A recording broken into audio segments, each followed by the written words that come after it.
بسم الله الرحمن الرحیم. په پیل کې د خبرونو سرټکی له هیواده بهر ته د 109 تاریخي آثارو د قاچاق مخنیوي، کاپیسا ولایت ته د ریاست الوزرا د سیاسي مرستیال سفر او د فلسطین په ملاتړ د کیوبا د ولسمشر سمبولیک اقدام.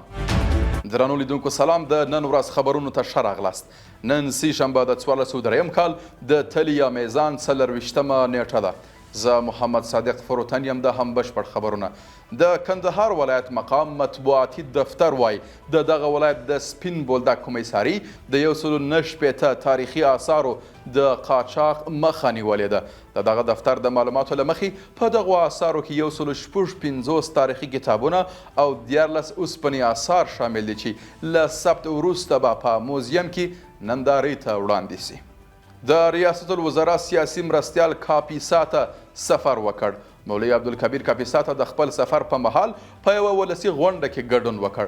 د کاپیسا ولایت سیمیز چارواکي وایي چې د دغه ریاست الوزرا مرستیال له ولس سره د دولت د اړیکو د ټینګښت او د دغه ولایت د اوسیدونکو د غوښتنو د اورېدو په موخه له محمود راقي سیمې ښاریانو سره کتلې دي.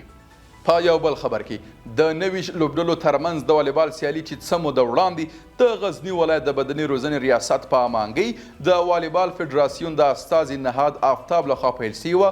د معرف بابا لوبډلې په اتلوري سره پای ته ورسېدې. د دغه ټورنمنټ پایلوبه د معرف بابا او شهید ایدر لیسي لوبډلو ترمنځ ترسره سوه چې په پایله کې د معرف بابا لوبډلې خپل سیال ته 3-0 په نتیجه کې ماته ورکړه او د غزني ولایت د معرف د والیبال جام اتل سو. او په پای کې د نړۍ څخه د کیوبا د ولسمشر سمبولیک اقدام د فلسطین په ملاتړ خبرساز سو.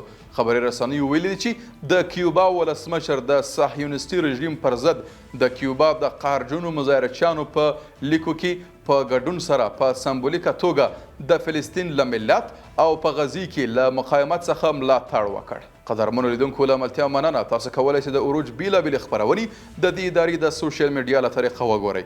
تر بیا ښه وخت او ښې چارې.